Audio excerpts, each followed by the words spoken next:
Cette autobiographie en forme de réflexion sur la liberté, était-ce l'occasion de répondre aux attaques dont vous êtes l'objet depuis les débuts de Face à l'info sur CNews, en 2019 ?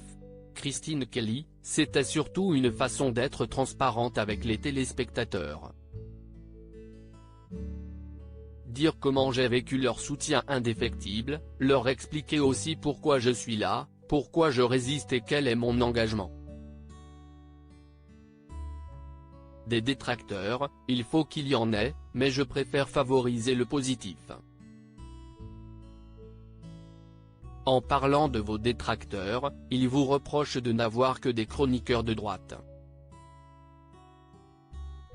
Même Pascal Praud, votre confrère très critiqué, a Laurent Geoffrin ou Jean-Louis Burgat comme caution de gauche. Charlotte Dornelas ou Mathieu Bock-Côté ont des convictions conservatrices, mais je sais que Marc Menant a le cœur qui penche à gauche, et pour Dimitri Pavlenko, je n'en ai aucune idée.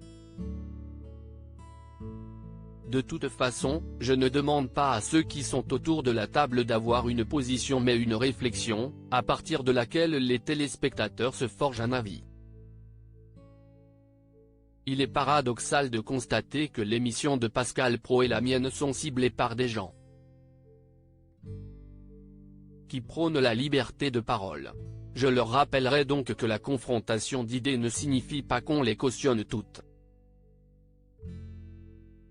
Prenons un exemple précis de ce paradoxe, quand Quotidien, TMC, vous chambre avec votre citation « On peut être français en mangeant du couscous », est-ce de la liberté d'expression ou un excès de liberté d'expression ? Si est-il tellement facile ? On prend une partie d'une phrase et hop, la personne qui la prononce devient l'exact contraire de ce qu'elle a exprimé à l'antenne. Dans cette séquence, Éric Zemmour menait une charge contre l'islam, et je lui faisais remarquer, avec une métaphore culinaire, qu'on pouvait être à la fois français et musulman. Quotidien n'a conservé que l'extrait en question, et mes propos étaient soudain imprégnés d'une ironie raciste.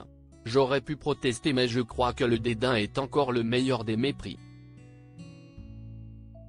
Les réseaux sociaux, qui ont démocratisé la parole, sont devenus des pourvoyeurs de haine. La modernité enfanterait-elle ses propres monstres ?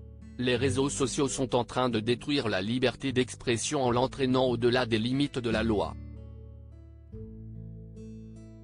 Pourtant, je me suis battu pour Facebook et Twitter quand j'étais au CSA. Aujourd'hui, je me demande si j'ai bien fait quand je vois l'arme à double tranchant qu'ils sont devenus. Il est urgent de redéfinir les contours de la liberté d'expression. Sans Éric Zemmour dans Face à l'info, vous ne seriez pas aujourd'hui sous protection policière après avoir été menacé de décapitation. Qu'est ce que cela vous inspire ? Qu'on est arrivé à un point irréversible d'intolérance. On me reproche Éric Zemmour mais pourquoi ? Lui donner la parole sur mon plateau signifiait-il que j'étais d'accord avec ses idées ? On veut me couper la tête alors que personne ne sait pour qui je vote, pas même ma fille qui doit vivre à 7 ans avec 2 gardes du corps. Le comble, dans cette affaire, si est que l'homme, jugé en septembre prochain, note de la rédaction, qui m'a longtemps harcelé puis menacé de mort est noir. Il me voit comme une traîtresse à ma couleur de peau. Une fois pour toutes, je n'existe pas en tant que noire mais en tant que citoyenne, femme, et journaliste. Que vous inspire le destin politique d'Éric Zemmour qui semble compromis ? Précisons que cela ne fait que 8 mois qu'il est entré en politique. Il a tout un chemin devant lui, surtout quand on se rappelle que Jean-Luc Mélenchon ne faisait que 8% aux législatives de 2012. Éric a fait savoir qu'il ne reviendra pas sur CNews, ce qui ne me surprend pas. Je pense qu'il a définitivement tourné la page du journalisme. Mais on vous retrouvera bien à la rentrée dans Face à l'info ? J'attends de voir ce que décidera ma direction. Mais ça me semble quand même bien parti pour une 4e saison. Elle rit.